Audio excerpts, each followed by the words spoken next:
Tripura industrial development কর্পোরেশনের উদ্যোগে 30তম এই শিল্প বাণিজ্য মেলা 2020 যার আজকে সমাপ্তি দিন শুরু হয়েছে 29শে জানুয়ারি। রাজ্যের জনপ্রিয় মুখ্যমন্ত্রী শ্রী বিপ্লব কুমার দেবজির হাত দিয়ে এর শুভ উদ্ঘাটন হয়েছিল। আজকে সমাপ্তি অনুষ্ঠানে এই অনুষ্ঠানে মাননীয় সভাপতি মাননীয় শ্রীযুক্ত টিঙ্কু রায় মহাশয়, যিনি chairman Tripura industrial development corporation, honourable MLA Ramprasad Pal মহাশয়, অনারেবল এমএলএ মাননীয় মিমি মজুমদার মহাশয়া, মাননীয় রাজীব ভট্টাচার্য, চেয়ারম্যান ত্রিপুরা খাদি বোর্ড, মাননীয় বলাই গোস্বামী, যিনি চেয়ারম্যান হস্ততাঁত এবং হস্তকারু শিল্পের, মাননীয় Prangopal Saha, general secretary Tripura industry owners association, Sujit Roy, general secretary all Tripura merchant association, Tripura শিল্প নিগমের সমস্ত আধিকারিক এবং যারা কর্মীরা আছেন, যারা এই শিল্প মেলাতে গত 29 তারিখ থেকে রাজ্যের বাইরে ভারতবর্ষের বিভিন্ন রাজ্য থেকে এবং সর্বোপরি ভারতবর্ষের বাইরে আন্তর্জাতিক যারা ব্যবসায়ী বৃন্দরা যারা এখানে ব্যবসায়ী পর্ষা সাজিয়েছেন, তাদের প্রতি ক্রেতা বিক্রেতা অতিথিবৃন্দ সাংবাদিক বন্ধুগণ সকলকে আমার ব্যক্তিগত পক্ষ থেকে এবং সরকারের পক্ষ থেকে আপনাদের আন্তরিক প্রীতি শুভেচ্ছা অভিনন্দন জানাচ্ছি।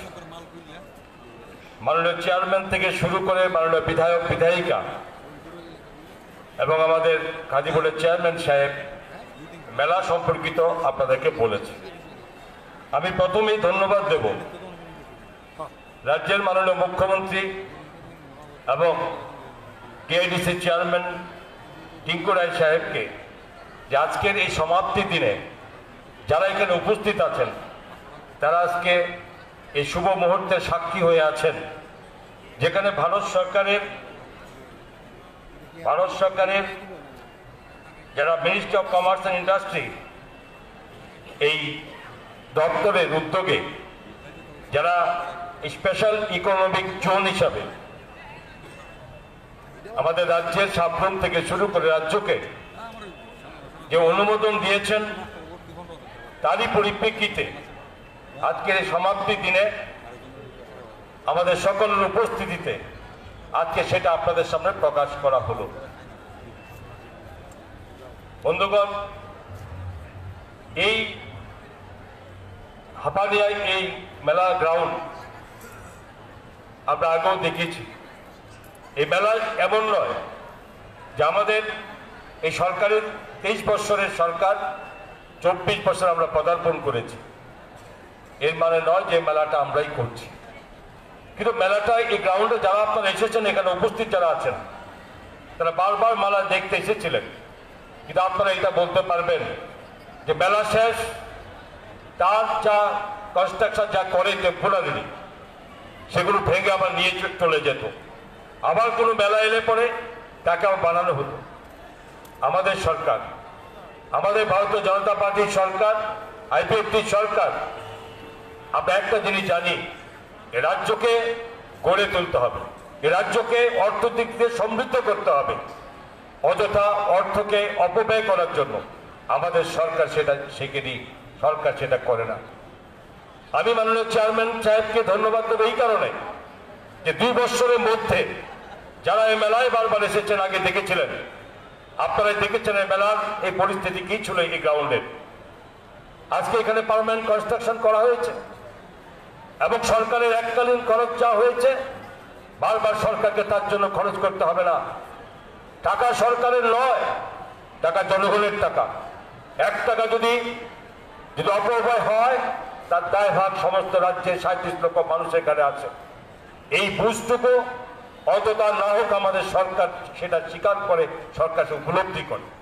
আমরা সরকারের মাননীয় মুখ্যমন্ত্রীর নেতৃত্বে এই এক ত্রিপুরা শ্রেষ্ঠ ত্রিপুরা করার লক্ষ্যে যেভাবে কাজ করা হয়েছে, প্রতিটি ক্ষেত্রে আমরা সেইভাবে চিন্তা ভাবনা করে রাজ্যের মানুষের কল্যাণের জন্য, অর্থনীতি সমৃদ্ধ করার জন্য আমরা পরম্পরায় এই কাজ আমরা করে চলেছি। আজকে শুনে আমি আগে এসেছিলাম মেলাতে অনেক বছর আগে, তখন আমি দেখেছি, কিন্তু আজকে এখানে চেয়ারম্যান সাহেবের থেকে আমি একটু জানতে পারলাম যে এই মেলা করে শুধুমাত্র মানুষ দেখানোর জন্য আমরা মেলা করছি, সবাই দেখে যান, কিন্তু মেলার পরে কি ফল তার, মেলা কিভাবে মানুষের কাছে ইম্প্যাক্ট কিভাবে এনেছে, মানুষকে কিভাবে আকর্ষণ করেছে। যারা দূর দূরান্ত থেকে, রাজ্যের বাইরে, বিদেশ থেকে যারা এখানে মেলা উপলক্ষে যারা এই অংশগ্রহণ করেছেন, তারা সেখানে শুধু দেখাতে আসেন না, তারা তাদের প্রোডাক্ট যারা মানুষ আসছেন তাদের কাছে তুলে ধরেন এবং সেই প্রোডাক্টকে তারা বিক্রি করার মাধ্যমে আগামী দিন তাদের ব্যবসাকে তারা মজবুত করার চেষ্টা করে থাকেন। আমাদের রাজ্যেরও সুনাম তার সঙ্গে জড়িত থাকে, কারণ বিদেশ থেকে, রাজ্যের বাইরে থেকে যে সমস্ত ব্যবসায়ীরা আসেন তাদের এই প্রোডাক্ট এ রাজ্যে মানুষরা সহজে সেখানে পেতে পারে, দেখতে পারে, পছন্দ করতে পারে, নিতে পারে, কিনতে পারে। এই রাজ্যের প্রত্যেকটি মানুষের পক্ষে, অধিকাংশ মানুষের পক্ষে সম্ভব হয় না যে রাজ্যের বাইরে যখন তখন গিয়ে অন্য রাজ্যে বা বিদেশে যাওয়া তো অনেক দূরের কথা, যেতে পারে না। কিন্তু এই মেলাগুলোর মাধ্যমে মানুষকে একটা জায়গায়, একটা ছাদের তলায় নিয়ে আসার ব্যবস্থা করা হয়, এবং যে জিনিস আমি কখনো দেখি না, যেই জিনিস আমি খুঁজে নিতে পারি না, সেই জিনিসগুলো মেলার মাধ্যমে আমাকে পেতে খুব সহজ করে তোলে। এটাই মেলার মূল আকর্ষণ, এবং মানুষ সেখানে পায়, দেখতে পায়, নিতে পারে, পছন্দ করতে পারে, নিজের ভাবনা একটা মনের মধ্যে এটা বোধ করতে পারে যে আমি এই জিনিসটা দেখেছি, কিনতে পেরেছি। আজকে মেলা প্রায় 18 দিনে মেলা শেষ হতে যাচ্ছে, যেখানে শুনলাম যে 5 লক্ষেরও বেশি লোক এই মেলাতে 18 দিনে অংশগ্রহণ করেছে। আজকের দিনের সংখ্যা বাদ দিয়ে 5 লক্ষ মানুষ জানতে পেরেছে। প্রায় 282টা যেখানে স্টল করা হয়েছে, যা বিগত দিনে 192টা স্টল ছিল বিগত বছরের। 1 ক্লাবে প্রায় 100 স্টল এখানে বেড়েছে। বিদেশি স্টলের সংখ্যা প্রায় দ্বিগুণ হয়েছে। রাজ্যের স্টল সংখ্যা প্রায় 100 বৃদ্ধি পেয়েছে। সে সঙ্গে সরকারি স্টলগুলো যেখানে এখানে আসতে পেরেছে, তাদের প্রদর্শন, তাদের জিনিস, তাদের শোক তারা মানুষকে দেখাতে পেরেছে। সবচেয়ে বড় কথা হস্ততাঁত কারুশিল্পের কথা, যে হস্ততাঁত কারুশিল্প 61টি ক্লাস্টারের মাধ্যমে এরা যে এই শিল্পটাকে বাঁচিয়ে তোলার চেষ্টা করছে মাননীয় চেয়ারম্যান বলাই গোস্বামী মহাশয়। আমরা জানি সেটা শেষের পর্যায়ে পড়েছে। এরা যে শিল্প ব্যবস্থাকে এগিয়ে নেওয়ার জন্য, এরা যে নিজস্ব উৎপাদন, নিজেদের কৃষ্টি সংস্কৃতিকে বজায় রাখার জন্য আমরা প্রতিটি জিনিসকে গুরুত্ব সহকারে আমরা দেখি। এ রাজ্যের হস্ত তাঁত এটা সকলের কাছে একটা বাইরে এ রাজ্যে মানুষ দেখে, তাই গুরুত্ব হয়তো তার কাছে নেই। রাজ্যের বাইরের মানুষের কাছে কতটা গুরুত্ব সেটা বাইরের মানুষ বলতে পারবে। আজকে সেখানে আমাদের আজকে রিসা শুধুমাত্র রাজ্য নয়, রাজ্যের বাইরের বা বিদেশে তার সেই গুণাগুণ এবং তার চাহিদা বেড়ে গেছে। এই চাহিদা বাড়ার সঙ্গে সঙ্গে আজকে রাজ্যের জনজাতি অংশের মানুষরা যারা এটা নিয়ে বিশেষভাবে করে, তারপরেও অন্য সম্প্রদায়ের মানুষরাও করেন, আজকে তাদের তৈরি করতে পারলে বিক্রির রাস্তা তাদের বন্ধ নেই, তাদের চলছে তাদের সেই ব্যবসা বাণিজ্য। এ রাজ্যের প্রত্যেকটা স্তরের মানুষকে ব্যবসায়িক আঙ্গিনায় নিয়ে আসতে হবে, এটাই ছিল আমাদের সরকারের মূল ঘোষণা। আমাদের সরকারের বিশদ ডকুমেন্টসে আমরা বলেছি এ রাজ্যের যত মানুষ, যত পরিবার যারা বেরোজগার আছে তাদেরকে রোজগারের মাধ্যমে আবদ্ধ করতে হবে, এটাই নিয়ে চলেছে আমাদের সরকারের লক্ষ্য। রাজ্যের মাননীয় মুখ্যমন্ত্রী প্রতিটা জিনিসের উপর এত গুরুত্ব সহকারে দেখেন যে প্রতিটা গুরুত্ব ভাবে দিচ্ছে যে কোনো জিনিসকে তাকে ব্যয় রাখতে হবে না। হস্তকারু শিল্প যেখানে মৃত পায় হয়ে গেছিল, কেন্দ্রীয় সরকার কিছু টাকা খরচ করত, কিন্তু সেটা সঠিকভাবে ব্যয় করা, সঠিকভাবে তাদেরকে শক্তিশালী করা, তাদের পাশে দাঁড়ানো, সেই চেষ্টা কিন্তু বিগত সরকার কখনই করেনি।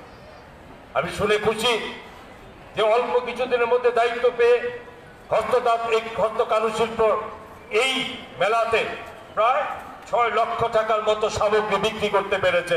আমি ধন্যবাদ জানাই আমাদের এই চেয়ারম্যান সাহেবকে যে একটা মৃতপ্রায় যেখানে তার ঘুমাতে চলে গেছিল সেখান থেকে ফিরিয়ে আনার প্রচেষ্টা চলছে আমাদের এই দপ্তরে।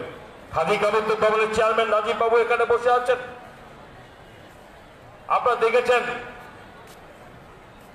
যেখানে পশ্চিম থানার ওই রাস্তায় কি দেখেছিলেন, কোনো মতে দরজা খোলা হতো আর কোনো মতে সেখানে মানুষ যেত কি যেত না সেটা বড় কথা নয়।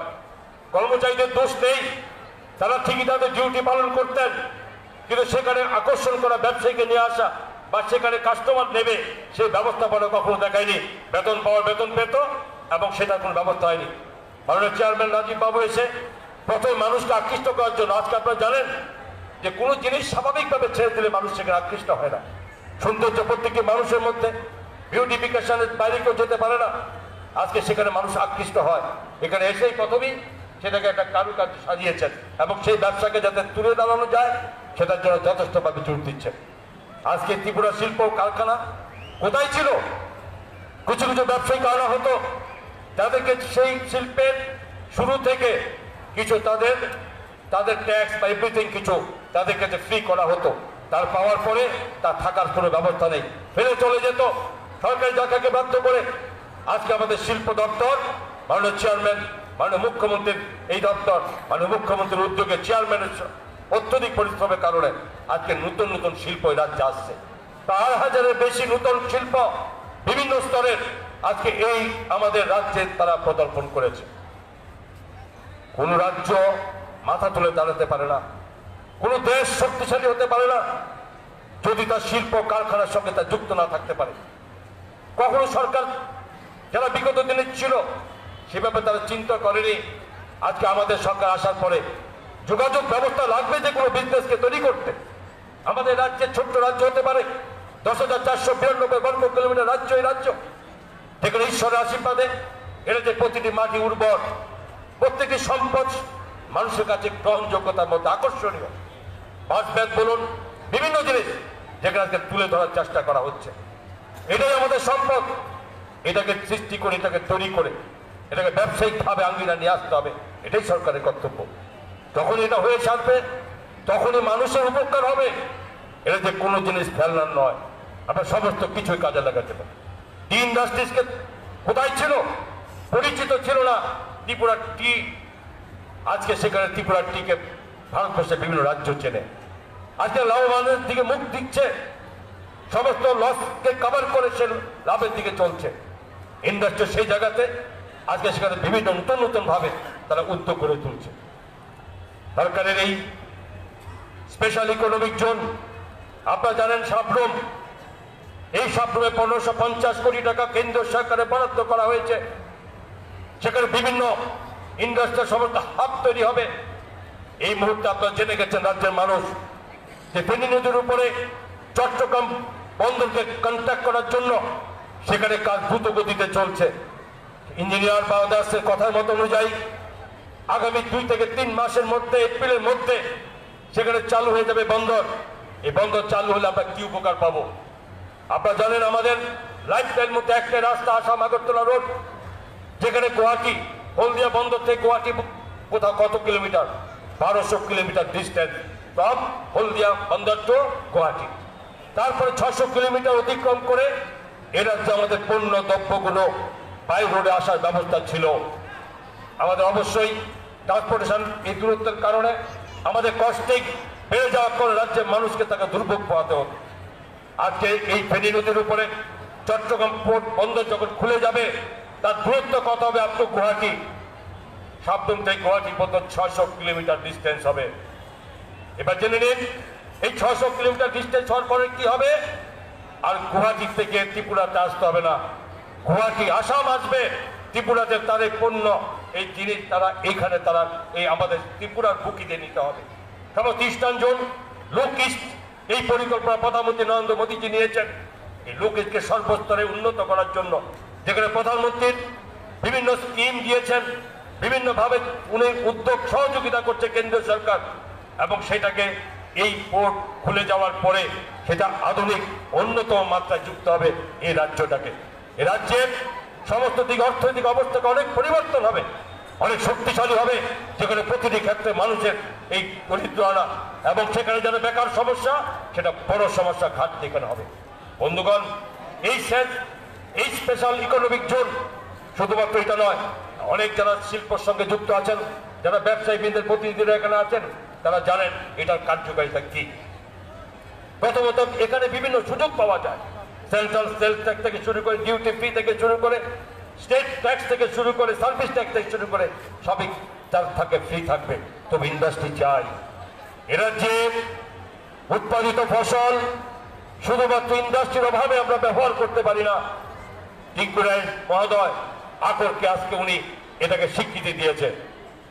কে জানতো? আমরা সবাই জানি আকর, এই আকরকে সেখানে স্বীকৃতি পেয়েছে। যারা আজকে উৎসাহী হবে, বিদ্যুৎ পেন না। ঠিক তেমনি আমরা চাই এই ইন্ডাস্ট্রিকে এগিয়ে নেওয়ার জন্য, এবং সেই সঙ্গে স্বীকার করতে হবে আমি যে দপ্তরের মন্ত্রী, কৃষি কাজের কৃষক, আমি এগ্রিকালচার মিনিস্টার। আপনারা জানেন এগ্রিকালচার অনেক সম্পদ আছে রাজ্যে, যে সম্পদগুলো রাজ্যের বাইরে গেলে মানুষ পাবে না। যেখানে প্রথমে বলতে সরকারে বসার পরে 3 মাসের মধ্যে আমরা এই রাজ্যে উৎপাদিত কুইন পাইনাপেলকে আমরা বিদেশে পাঠিয়েছি। এই রাজ্যের বাইরে ভারতবর্ষে বিভিন্ন রাজ্যে সেখানে ডেমনস্ট্রেশন করেছি, আমরা নিয়ে গিয়ে মানুষকে জানান দিয়েছি যে আমাদের রাজ্যের উৎপাদিত কুইন পাইনাপেল যা তার টেস্ট আছে সেটা ভারতবর্ষ নয়, ভারতবর্ষের বাইরে বিদেশে কোথাও টেস্ট পাওয়া যাবে না।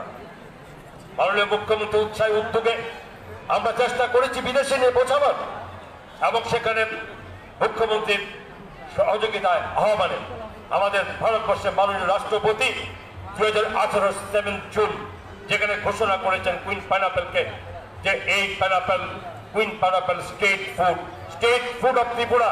এই ঘোষণা করার পর আজকে ভারতবর্ষের যে কোনো জায়গায় যাবেন কুইন পাইনাপেলকে বলবে যে এটা ত্রিপুরা রাজ্যের ফল। আমরা চেয়েছি যে আমাদের উৎপাদিত ফসল আমাদের রাজ্যে কৃষকদের অর্থনীতি দ্বিগুণ করতে হবে, এবং সেখানে ভারতবর্ষের প্রধানমন্ত্রী নরেন্দ্র মোদীজি যেখানে 2022 সালের মধ্যে ভারতবর্ষের সমস্ত কৃষকদের যাতে উৎপাদন বৃদ্ধি করা এবং তাদের মুনাফা দ্বিগুণ করা যায় তার জন্য উনি যথেষ্ট পরিকল্পনা নিয়েছেন। এই পরিকল্পনা অনুযায়ী যারা ভারতবর্ষে প্রায় 65% মানুষ যেখানে কৃষিকাজের সঙ্গে প্রত্যক্ষ পরোক্ষভাবে জড়িত আছে, যে দেশের মানুষ এত সংখ্যায় কৃষিকাজে যুক্ত, তাদের অর্থনীতিতে শক্তিশালী না করলে দেশ কখনো শক্তিশালী হতে পারে না। তাই লক্ষ্যে আমাদের রাজ্য এগিয়ে চলেছে। তাই রাজ্যে মাননীয় মুখ্যমন্ত্রীর উদ্যোগে কৃষকদের সর্ববৃহৎ ফসল আমাদের রাজ্যে হয়, যেখানে 96% যেখানে আমাদের কাল্টিভেশন এরিয়ার মধ্যে যেখানে ধান হয়, সেই ধানকে আজকে 17 টাকা 50 পয়সা করে কেনার বিক্রি বুদ্ধি করে সে ব্যবস্থা করা হয়েছে ফুড কর্পোরেশন অফ ইন্ডিয়ার মাধ্যমে। আজকে 18 টাকা 15 পয়সা 30,000 মেট্রিক টন, গতবার 27,000 ছিল, 30,000 করা হয়েছে। এতে কৃষকদের ঘরে পয়সা আসবে। উদ্যানজাত ফসল আগামী দিনের ট্রেন রেল যোগাযোগের সঙ্গে যুক্ত করে দেওয়া হবে, যেখানে এসি কন্টেইনার, যেখানে এক্সপ্রেসগুলোর সঙ্গে রাজ্যের ফসল বাইরে গিয়ে পয়সা পাবে। আমাদের একটাই লক্ষ্য যে প্রত্যেক কৃষক উৎপাদন করুন, রাজ্যের সমস্ত পতিত জমি যেগুলো চাষ করার সেগুলো তৈরি করুন, সেই চেষ্টায় সারা রাজ্যে কৃষক চলছে। বন্ধুগণ, বলার গেলে অনেক বলতে হবে, তবে এতটুকু বলতে পারি শেষ যেটা বলতে চাই, রাজ্যের সমস্ত শিক্ষা স্বাস্থ্যের সঙ্গে সমস্ত কিছু উন্নয়নের সঙ্গে শুরু হয়েছে নতুন এক গল্প, নতুন এক পরিকল্পনা, নতুন এক আমাদের উদ্যোগ নেওয়া। আজকে আমাদের ট্যুরিজম এই ডিপার্টমেন্ট এ রাজ্যের প্রাকৃতিক সৌন্দর্যে ভরা, এ রাজ্যের যেখানে মাত্র 27% কৃষিকাজে জড়িত জমির পরিমাণ, বাকি সবই ফরেস্ট, যেখানে নদী নালায় ভরা। এই প্রাকৃতিক সৌন্দর্যকে কাজে লাগানোর চেষ্টা বিগত দিনের সরকার কখনো করেনি। কেন করেনি? ট্যুরিজম ডিপার্টমেন্টকে ডেভেলপমেন্ট করতে গেলে 1 টাকা রাজ্য সরকারকে খরচ করতে হয় না। এটা ভারত সরকারের ট্যুরিজম ডিপার্টমেন্ট থেকে স্বদেশ দর্শনের মাধ্যমে আজকে এখানে প্রজেক্ট তৈরি করলে পরে ভারত সরকার টাকা দেয়, তার বিনিময় তৈরি করতে হয়। কিভাবে ট্যুরিস্ট সেন্টার করবে, কি করে ট্যুরিস্টকে আকৃষ্ট করা যাবে, ঘর দুয়ার বানিয়ে দিলে হবে না, সেখানে থাকার উপযুক্ত ব্যবস্থা থাকতে হবে। রাজ্যের বাইরে বিদেশ থেকে যারা ট্যুরিস্ট আসবে তাদের উপযুক্ত খাদ্যের ব্যবস্থা করতে হবে, তাদের মতো চলন বলন তাদের ব্যবস্থা আমার থাকতে হবে। কিন্তু সেখানে দেখা গেছে আপনার দপ্তর দায়িত্ব নেওয়ার পরে সেন্ট্রাল গভর্নমেন্ট টাকায় ঘর বানানো হয়েছে, পানীয় জল নেই। সেন্ট্রাল সরকারের টাকায় বানানো হয়েছে, সেখানে শৌচালয়ের ব্যবস্থা নেই। রাস্তাঘাটের ব্যবস্থা নেই, থাকবে কি করে বিদ্যুতের ব্যবস্থা নেই। এ হচ্ছে বিগত দিনের এটা যে ট্যুরিজম ব্যবস্থাকে উন্নত করার লক্ষ্য দ্বারা ছিল। আজকে সরকার 2 বছরের মধ্যে আমরা কিছু সেক্টরকে তৈরি করেছি, আমরা সেক্টরকে টুরিস্ট আগমনের ব্যবস্থা করেছি, সম্পূর্ণতা পৌঁছাতে পারিনি। এটা এমন নয় যে আজকে চিন্তা করলাম আজকে হবে, তাকে তৈরি করতে হবে, কনস্ট্রাকশনের ব্যাপার আছে, সেখানে সময় লাগছে। আজকে সেই জায়গায় দায়িত্ব নিয়ে বলছে আগামী 2 বছরের মধ্যে এই রাজ্যকে পর্যটনের অন্যতম রাজ্য হিসাবে ঘোষণা করার মতো ব্যবস্থা আমাদের সরকার করবে। আমরা দেখুন ভারত সরকার লক্ষ্য সারা পৃথিবীতে বহু রাষ্ট্র যারা এই ট্যুরিজমের উপরে ইকোনমিকে তাদের স্ট্যান্ড রাষ্ট্র চলছে, ভারতবর্ষের ভারত সরকার সেটা বাইরে নয়। ভারত সরকার চাইছে ভারতবর্ষের বিভিন্ন সৌন্দর্য জায়গা আছে, প্রাকৃতিক সৌন্দর্যে ভরা জায়গা, সেখানে তৈরি করা রাজ্য তার বাইরে নয়। এই ইস্টার্ন জোনকে সমস্ত একটা ট্যুরিজম সার্কিট হিসাবে ঘোষণা কেন্দ্রীয় সরকার দিয়েছে, যেখানে ত্রিপুরাতে আসলে পরে কি মণিপুর, মিজোরাম, নাগাল্যান্ড, যেখানে অরুণাচল প্রদেশ, আসাম, সেখানে একই টুরিস্ট এলে পরে একটা সার্কিটে ঘুরতে পারে, সে ব্যবস্থা নিয়ে চলেছে। এরা যে ট্যুরিজম ব্যবস্থাকে আমরা সেই পর্যায়ে পৌঁছেছি, নারকেল কুঞ্জের মতো ঐশ্বরিক সৌন্দর্য, যেখানে প্রাকৃতিক সৌন্দর্যে ভরা। আর একটা বছরের মধ্যে আমন্ত্রণ জানাচ্ছি আপনাদেরকে যারা শুনছেন, চলুন থাকবেন সেখানে। থাকার ব্যবস্থা কটেজ তৈরি হচ্ছে, জলে পানীয় জলের ব্যবস্থা করা হয়েছে, বিদ্যুতের ব্যবস্থা করা হয়েছে, সিকিউরিটির ব্যবস্থা করা হয়েছে, নতুন বোট নামানো হচ্ছে, যেখানে ওয়াটার, যেখানে মোটর সাইকেলকে জলে চালানো সেগুলো আউটডোর কিছুদের মধ্যে নেমে যাবে। আমরা সেখানে চাইছি মানুষ আসবে, হেলিপোর্ট তৈরি হবে, এখান থেকে হেলিকপ্টার যাওয়ার ব্যবস্থা করা থাকবে। আমরা শুরু করেছি নীলমহলকে আরো সাজিয়ে তোলার জন্য, আমরা শুরু করেছি ছবি মোড়াকে সাজিয়ে তোলার জন্য, বিভিন্ন ট্রান্সপোর্টেশনের জন্য সেখানে রাস্তার ব্যবস্থা করার ব্যবস্থা আমরা করেছি। আর তো আমরা চাই এই যে ঊনকোটির মধ্যে 800 থেকে 900 শতাব্দীর সময়ে এটা সৃষ্টি, তাকে যাতে ওয়ার্ল্ড হেরিটেজের আনা যায়। রাজ্য সরকারের পক্ষ থেকে আমরা সেই ওয়ার্ল্ড হেরিটেজের জন্য আমরা চিঠি পাঠিয়েছি। আশা করি খুব সহসা আমাদের এই ঊনকোটি তার অন্তর্ভুক্ত হবে। আপনারা জানেন যে আর্কিওলজিক্যাল সেক্টরে মাত্র 10টা মনুমেন্ট আছে নর্থ ইস্টার্নের মধ্যে, 8টা মনুমেন্ট আমাদের রাজ্যে আছে। আমরা সেখানে তারপরও আমরা আরো এগিয়ে যেতে পারিনি এত বছর যাব। মাতা ত্রিপুরেশ্বরী আমাদের রক্ষাকর্তা, সকলের রাজ্যের প্রতিটি মানুষের জন্য এই গাছ সাজিয়ে তোলাবে। টিঙ্কু বলেছেন এই 51 ফিটের 1 ফিটকে বাকি 50 ফিটকে আমরা এনে এক জায়গায় সাজাবো। এই মাতা ত্রিপুরেশ্বরীর সঙ্গে আমরা আরো 50 ফিটকে তৈরি করে 51 ফিট করবো। সারা পৃথিবীতে না, ভারতবর্ষের প্রত্যেক জায়গাতে সবাই জানবে যে মাতা ত্রিপুরেশ্বরী এই রাজ্যের অধিষ্ঠাত্রী, ইনি আমাদের রক্ষাকর্তা। তাকে সাজিয়ে তোলার দায়িত্ব কর্তব্য প্রতি রাজ্যের মানুষের কাছে।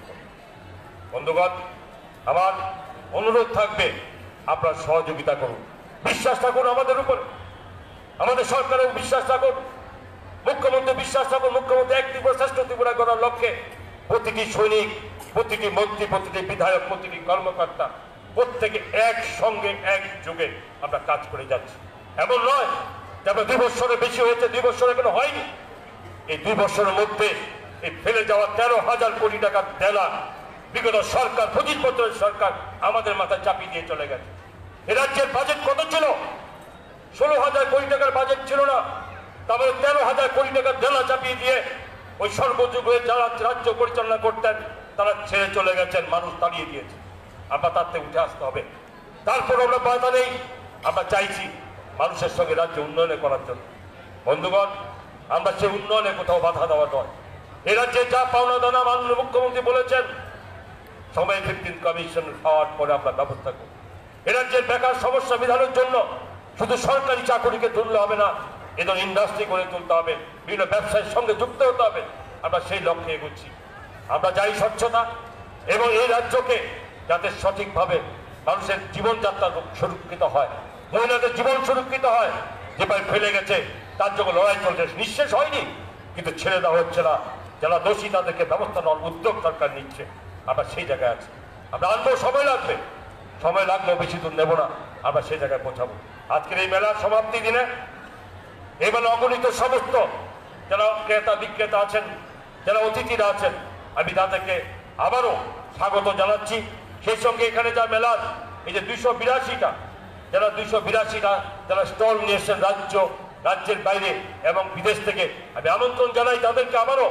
আগামী দিন আমাদের টিআইডিসির অধীনে এই মেলা চলবে। এই বেলা থাকবে, এই বেলা রাখার ব্যবস্থা আমাদের সরকার করবে। সেখানে আমাদের আগাম আমি ওনাদের পক্ষ এই বেলাকে আরো সুসজ্জিত, আরো মানুষকে আকৃষ্ট করার জন্য আসুন। আমি রাজ্যের প্রত্যেকটা মানুষের কাছে আবেদন থাকবে যে ভালো জিনিস করতে গেলে সময় লাগে, ভালো জিনিস করতে লাগে, তার দেখতে লাগে, চোখে দেখতে হবে এই বেলার প্রাঙ্গণকে কোথায় সাজিয়ে তোলা হয়েছে, এবং সেটাকে আরো সুন্দর, আরো আকর্ষণ করার জন্য এই সম্পদ ত্রিপুরা ইন্ডাস্ট্রিয়াল ডেভেলপমেন্ট কর্পোরেশনের নয়, এই সম্পদ ত্রিপুরার 37 লক্ষ মানুষের। তার দায়িত্ব প্রত্যেকটা মানুষের পরে, এবং দায়িত্ব অনুযায়ী প্রত্যেকটা মানুষকে এগিয়ে আসতে হবে। সরকার আপনারা দিয়েছেন, সরকারে পাঠিয়েছেন, তার মানে এই নয় আমরাই সবকিছু, আপনাদের সাহায্য ছাড়া কিছু করতে পারবো না। তাই সকলকে আবার আমন্ত্রণ জানিয়ে, ধন্যবাদ জানিয়ে আমার কথা বলা শেষ করছি। নমস্কার, জয় হিন্দ।